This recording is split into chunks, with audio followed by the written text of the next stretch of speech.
जादू का जल। कहानी है विजय कुमार वत्स, चित्र विनोद भाटिया, रवि भाटिया। एडिटर हैं प्रमिला जैन जी। तो कॉमिक्स की शुरुआत करते हैं। पर्वत की घाटी में जगतपुर गांव बसा हुआ था। उस घाटी में एक झोपड़ी थी। झोपड़ी में एक लंगड़ी और कुरूप बुढ़िया रहा करती थी। उसके दो बच्चे थे, एक लड़का और एक लड़की। लड़के का नाम सुकीर्त और लड़की का नाम दिव्या था। दोनों भाई बहन माँ की खूब सेवा किया करते थे। लो माँ, ये दूध पी लो। मगर बुढ़िया थी कि दोनों भाई बहन को हर समय डांटती फटकारती रहती। हर समय खाट तोड़ते रहते हो सुकीरत, जाओ जंगल में जाकर सूखी लकड़ियों को ले आओ। अच्छा माँ। लोग देखते तो कहते, कहने को तो दोनों बच्चे बुढ़िया के ही हैं, मगर ये अपने बच्चों के साथ बर्ताव ऐसा करती है जैसे ये इन दोनों की सौतेली माँ हो। ऐसी कठोर व क्रूर माँ ना कहीं देखी ना सुनी। सुकीरत जंगल से लकड़ियां काट कर लाता और उन्हें समीप के नगर के बाजार में बेच आता। उसी से वो अपने छोटे से परिवार का पेट पालता था। कभी कभी दिव्या भी सुकीरत के साथ जंगल में चली जाती थी। दिव्या, ऐसा कब तक चलेगा? हम इतनी मेहनत करते हैं फिर भी माँ हमें हर समय डांटती फटकारती रहती है। वो हमसे कभी भूले से भी प्यार से दो मीठे बोल नहीं बोलती। मेरा तो जी करता है कि घर छोड़कर कहीं चला जाऊं। ऐसा गजब न करना भैया। हम घर से चले गए तो माँ की सेवा कौन करेगा? बेचारी ठीक से चल फिर भी तो नहीं सकती। हम न होंगे तो माँ भूखी मर जाएगी। शायद तू ठीक कह रही है बहन। चलो, कुछ कह भी देती है तो क्या हुआ, आखिर वो है तो अपनी ही माँ। हाँ भैया। एक दिन जब दोनों भाई बहन लकड़ियां लेने जंगल में जा रहे थे, बचाओ बचाओ, भैया मुझे लगता है कोई मुसीबत में है और सहायता के लिए पुकार रहा है। हाँ दिव्या, ऐसा ही लगता है। दोनों जल्दी से चलकर उस दिशा की ओर गए जिधर से आवाज आ रही थी। ओह, भेड़िया इस बूढ़े आदमी पर कूदकर वार करने ही वाला है। बचाओ! सुकीरत कुल्हाड़ी लेकर भेड़िए पर झपट पड़ा। कुल्हाड़ी के 3-4 वारों में ही भेड़िए का काम तमाम हो गया। यह देख बेटा, तुमने सही वक्त पर पहुंचकर मेरी जान बचाई है। तुम ना आते तो ये जालिम भेड़िया मुझे जिंदा न छोड़ता। बोलो मैं तुम्हारा किस प्रकार उपकार अदा करूं? वो मन में सोचता है, इस कमजोर बूढ़े से अपनी तो हिफाजत की नहीं गई, भला ये मेरा क्या भला करेगा? बाबा, ये सब छोड़ो और बताओ कि आपको कहाँ जाना है। बेटा, मैं जगतपुर गांव में रहने वाली उस कुरूप व चिड़चिड़ी बुढ़िया रूपा की खोज में निकला हूँ, जो अपने दोनों बच्चों को हर समय डांटती फटकारती रहती है। क्या कहा? तुम उन्हें खोजने निकले हो? हाँ बेटा। क्या तुम उस बुढ़िया का कुछ अता पता जानते हो? बाबा, हम दोनों उसी बुढ़िया के बच्चे हैं। ओह, तो ये बात है। हाँ बाबा, लगता है तुम काफी थके हुए हो। चलो हमारे घर चलो। भैया, ये तुम क्या कह रहे हो? अगर हम इन्हें साथ ले गए तो माँ गुस्से से हम पर उबलने लगेगी। ये सुन बूढ़ा सुकीरत व दिव्या से बोला, बच्चों मुझे लेकर परेशानी में न पड़ो। मैं जानता हूँ कि तुम्हारी माँ बहुत सताती है तुम्हें। तुम दोनों उसके व्यवहार से दुखी हो ना।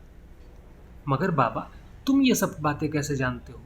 क्या तुम कभी हमारे घर आए हो? बेटी, मैं तुम्हारे घर कभी नहीं आया, मगर तुम्हारी लंगड़ी और गुस्सैल माँ के विषय में अच्छी से जानता हूँ। सुनो, तुम्हारी माँ पहले ऐसी नहीं थी।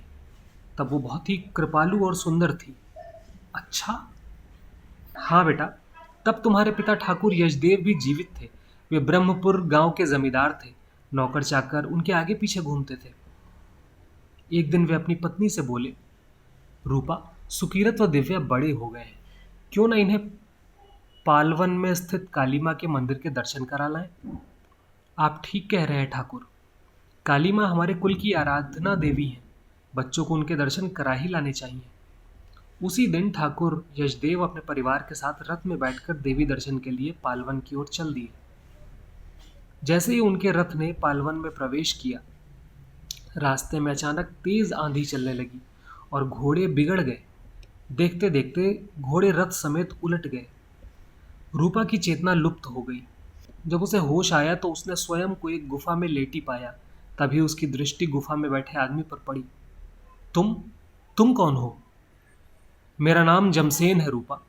मैं एक जादूगर हूं। तुम मेरा नाम कैसे जानते हो? मैं अपने जादू के बल पर कुछ भी जानने की ताकत रखता हूँ रूपा। तुम जगतपुर गांव के जमींदार ठाकुर यशदेव की पत्नी हो। हाँ, लेकिन वे भी तो हमारे साथ थे, वे कहाँ हैं? ठाकुर यशदेव अब इस दुनिया में कहाँ है? वे तो दुर्घटना में मृत हो गुफा के बाहर पड़े हुए हैं। नहीं, ऐसा ना कहो। ठाकुर साहब नहीं मर सकते। जो सच है वो मैं तुम्हें बता चुका हूँ रूपा। पति की मौत का समाचार सुन रूपा रोने लगी। रो नहीं रूपा, तुम जैसी सुंदरी को रोना शोभा नहीं देता। तुम चाहो तो मैं तुम्हें सहारा दे सकता हूँ। ये सुन रोती हुई रूपा ने एक झटके से सिर ऊपर उठाया। कैसा सहारा?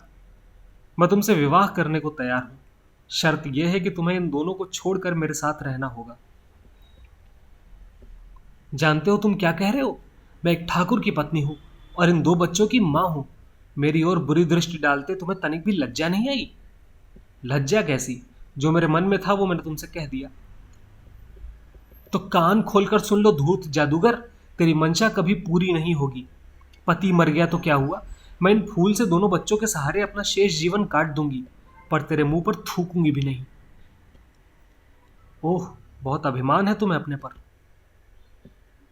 क्रोध में कांपते जादूगर ने जादू का डंडा हवा में घुमाया। जा, तू इसी समय कुरूप और लंगड़ी बन जा। अगले ही पल, ओह ये क्या हो गया? जिस रूप पर तुझे कुछ देर पहले गर्व था वो तो मिट गया। इसके साथ ही ब्रह्मपुर में बनी तेरी हवेली मैंने जादू के बल पर गायब कर दी है। अब वहां पहुंचने पर तुझे कुछ भी ना मिलेगा।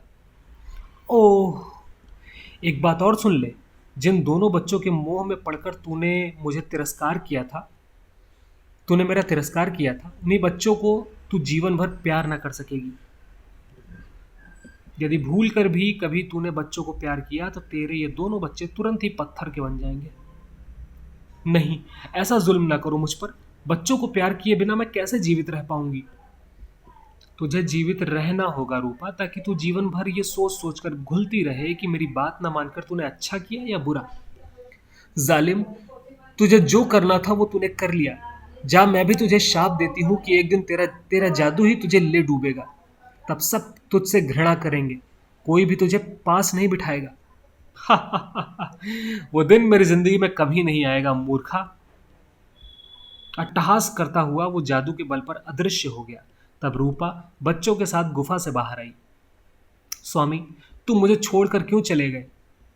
दिल कड़ा कर रूपा ने ठाकुर यशदेव की चिता बनाकर स्वयं उसमें आग लगाई। जादूगर जमसेन, मैं अपने बच्चों को प्यार न सही घृणा करके ही पाल कर दिखाऊंगी। आज अपने पति की चिता के सम्मुख इस बात का प्रण करती हूँ। रूपा वहां से लौटकर ब्रह्मपुर गांव नहीं गई।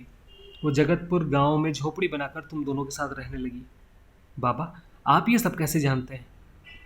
बेटा, मैं उसी धूर्त जादूगर जमसेन का अभागा पिता हूँ, जिसने कभी तुम्हारी माँ का ऐसा हाल किया था। उसी ने मुझे ये बातें बताई थी। क्या?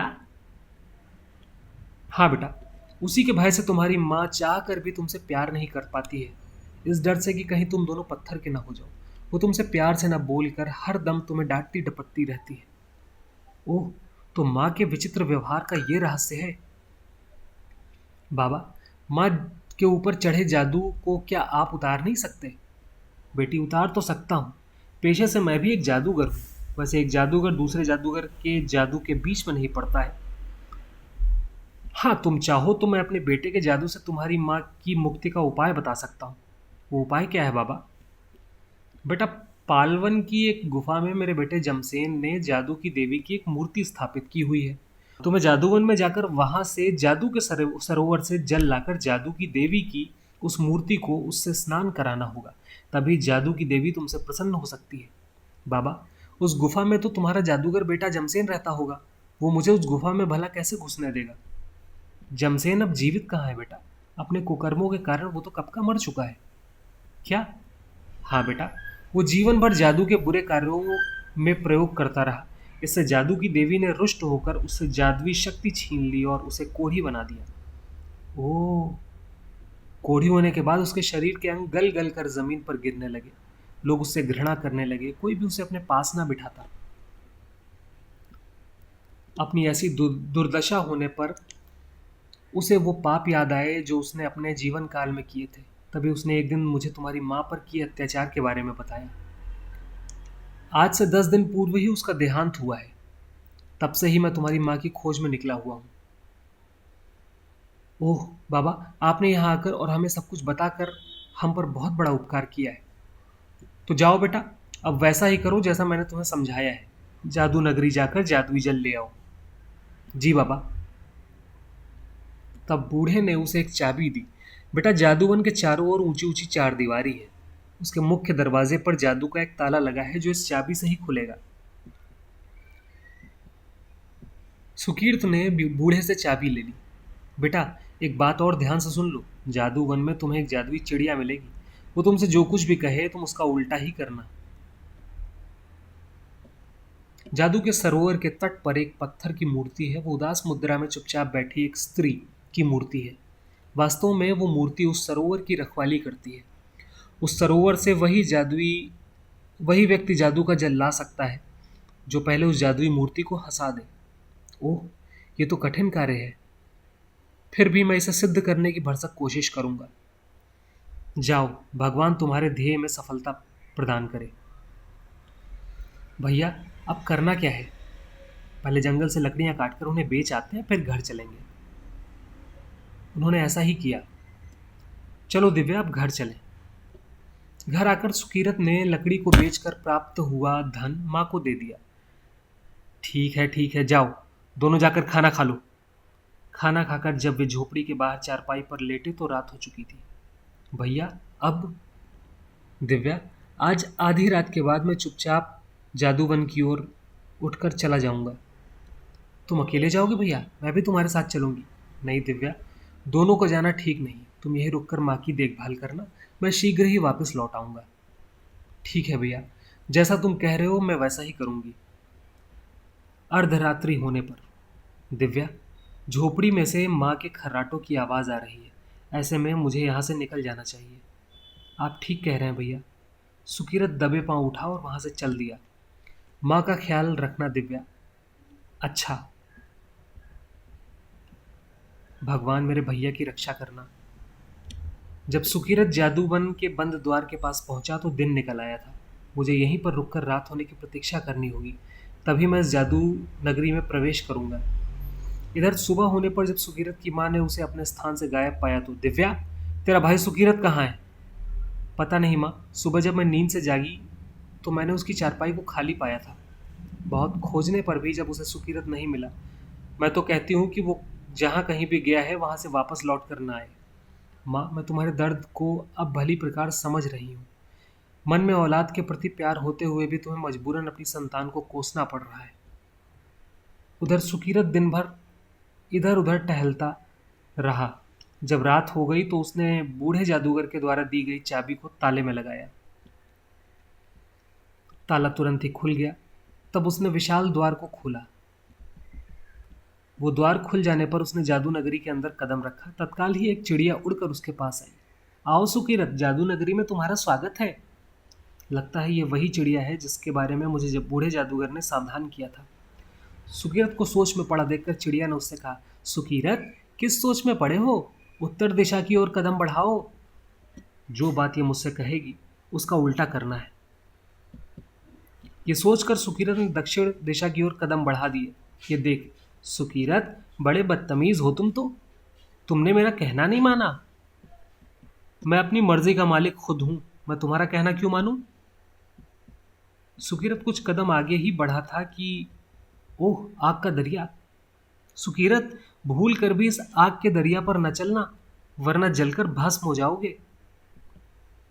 अब तो सुकीरत ने तुरंत आग की लपटों में कदम बढ़ा दिया। मुझे तो कुछ भी नहीं हुआ। अगर मैं चिड़िया का कहा मान लेता तो जरूर मेरा कुछ अहित हो जाता। जब वो आग की लपटों के दूसरी ओर सकुशल पहुंच गया। सुकीरत, बहुत असभ्य हो तुम तो। तुमने इस बार भी मेरा कहना नहीं माना। चिड़िया रानी, मैं कब कह रहा हूं कि मुझे किसी प्रकार की सहायता प्रदान करो। मैं अपनी डगर खुद ढूंढ लूंगा। तभी सामने सुकीरत को दो दरवाजे दिखाई दिए। सुकीरत, दाएं हाथ वाले दरवाजे में ना घुसना। सुकीरत ने इस बार भी चिड़िया का कहना नहीं माना और दाएं की बजाय बाएं हाथ वाले दरवाजे में घुस गया। जब वो दूसरी ओर पहुंचा, ओह, वो रहा जादू का सरोवर। और वो रही जादू के सरोवर की रखवालिन, जादू की मूर्ति।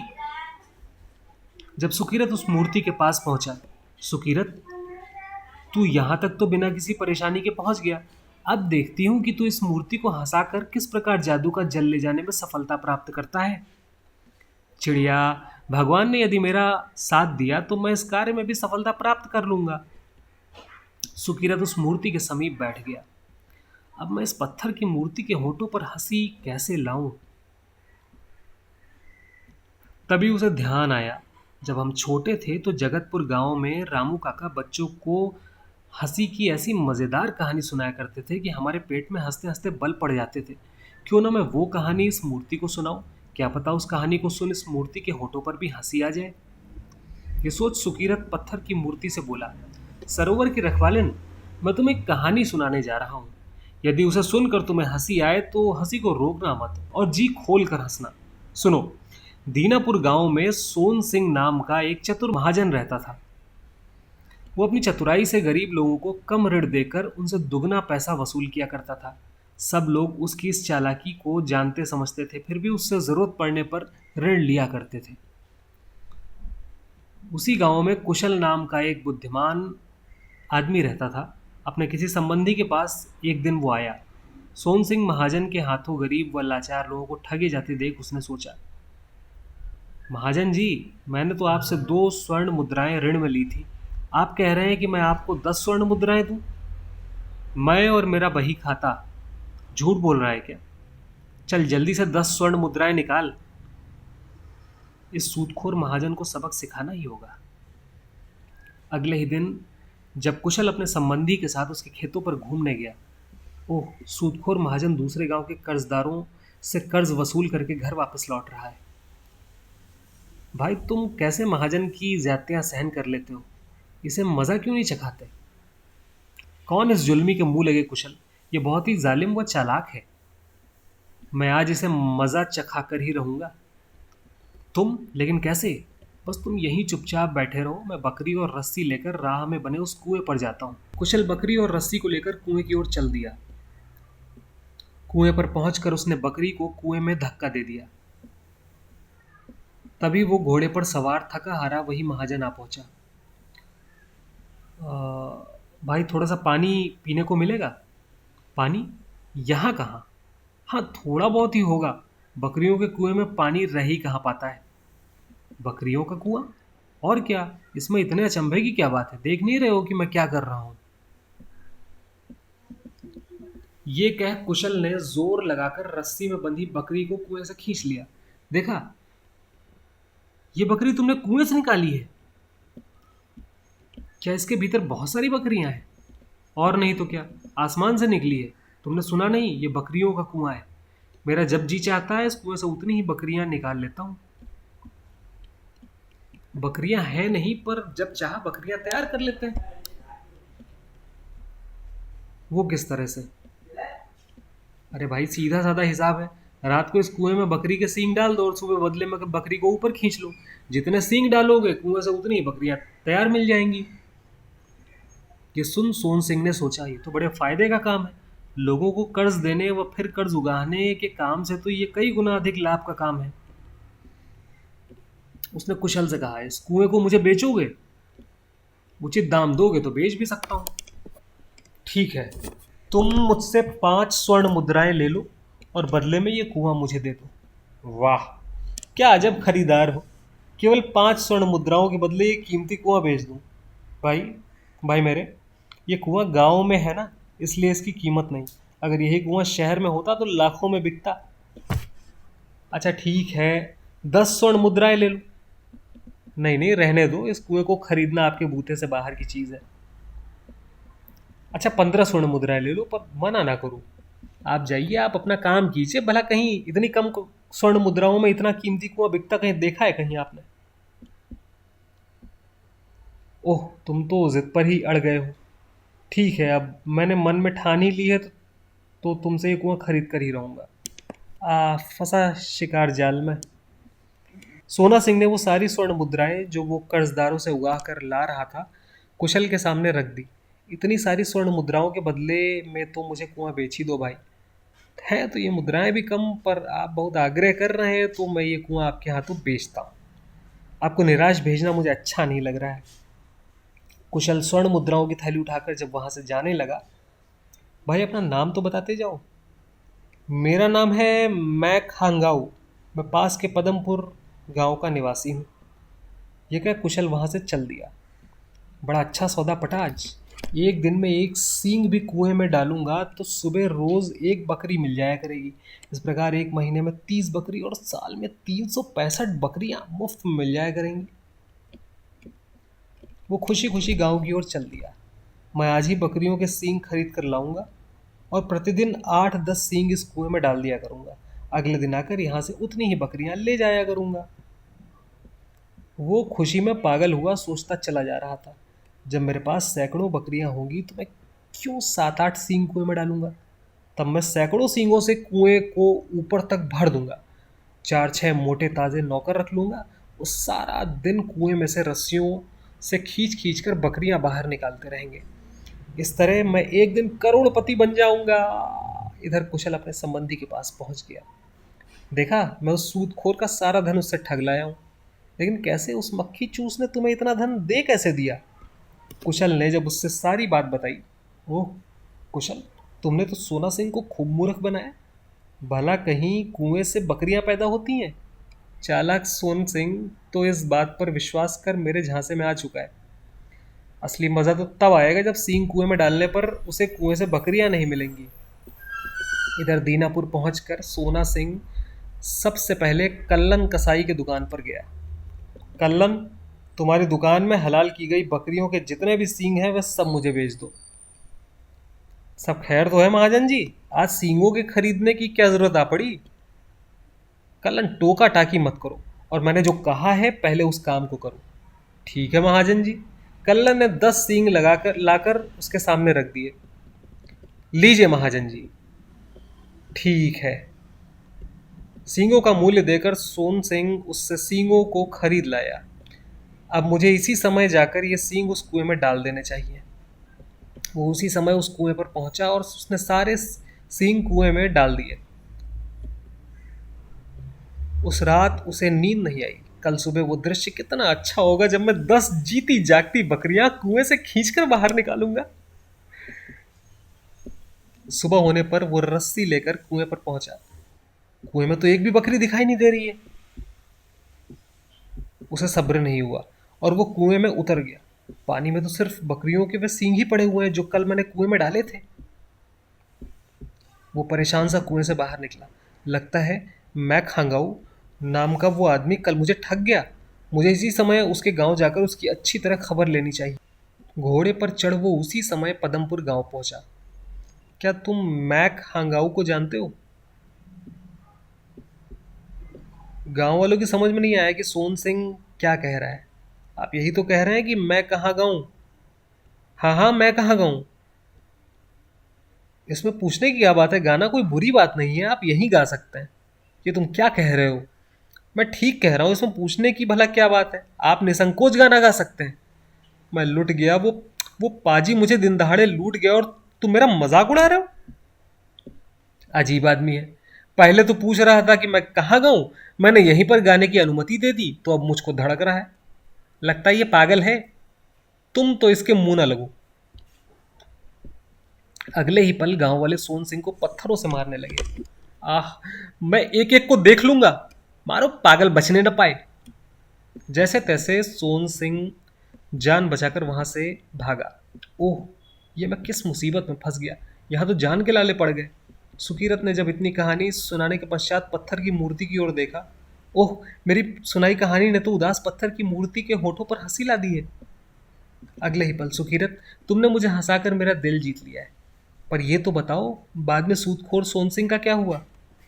पदमपुर गांव से घोड़ा दौड़ा था। जब बदहवास हालत में सोन सिंह अपने गांव पहुंचा, गांव आ रहा था तो राह में ही उसे कुशल मिला। उसे देखते ही सोन सिंह आग बबूला हो उठा। तब कुशल ने उससे कहा कि तुम एक बार ही मूर्ख बनने पर इतना ताव खा रहे हो, जबकि तुम प्रतिदिन न जाने कितने गरीबों को अपनी चतुराई से मूर्ख बनाते हो।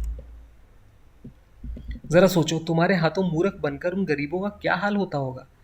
बात सोन सिंह की समझ में आ गई। और उसने उसी दिन से गरीब लोगों से गलत प्रकार से धन वसूलना बंद कर दिया। सुकीरत, तुमने बड़ी ही अच्छी व शिक्षाप्रद कहानी सुनाई है। अब तुम निसंकोच सरोवर से जादुई जल ले जा सकते हो। धन्यवाद पत्थर की मूर्ति। सुकीरत ने साथ लाए छोटे से पात्र में सरोवर का जादुई जल भरा। सुकीरत, तुमने असंभव को संभव कर दिखाया है। निसंदेह तुम बहुत ही बहादुर व बुद्धिमान हो। जादुई जल ले वो पालवन की उस गुफा में पहुंचा जिसमें जादूगर जमसेन ने जादू की मूर्ति की स्थापना की हुई थी। अब सुकीरत जादुई जल ले जादू नगरी से बाहर निकला। सुकीरत ने पात्र का सारा जादुई जल देवी की मूर्ति पर उड़ेल दिया। अगले ही पल साक्षात जादू की देवी सुकीरत के सामने खड़ी थी। सुकीरत, मैं तुमसे बहुत प्रसन्न हूं। मांगो, तुम्हें मुझसे क्या चाहिए? जादू की देवी, मैं तुमसे अपनी मां का असली रूप और असली स्वभाव वापस मांगता हूं। जाओ, ऐसा ही होगा। इधर जगतपुर गांव में माँ का कुरूप रूप ठीक हो गया है। इसका मतलब है सुकीरत भैया अपने ध्येय में सफलता पा चुके हैं। ओह, मेरा रूप अचानक ही कैसे बदल गया? उधर जादू की देवी सुकीरत से कह रही थी, सुकीरत, ब्रह्मपुर गांव की तुम्हारी जिस हवेली को जादूगर जमसेन ने जादू से लुप्त कर दिया था, उसे भी मैं तुम्हें वापस लौटाती हूँ। यहाँ से जाकर तुम अपनी माँ और बहन के साथ ब्रह्मपुर गांव जाना। वहाँ तुम्हें अपनी हवेली सही सलामत खड़ी मिलेगी। ओह, जादू की देवी, तुम्हारा बहुत बहुत धन्यवाद। सुकीरत अब वहां से अपने घर वापस लौटा। आ गया सुकीरत तू? नहीं माँ, नहीं। आज मुझे गुस्से से डांटना नहीं। आज तुम मुझे प्यार से अपने गले लगा लो। मैं जादूगर जमसेन के जादू का सारा जाल काट कर फेंक आया हूँ।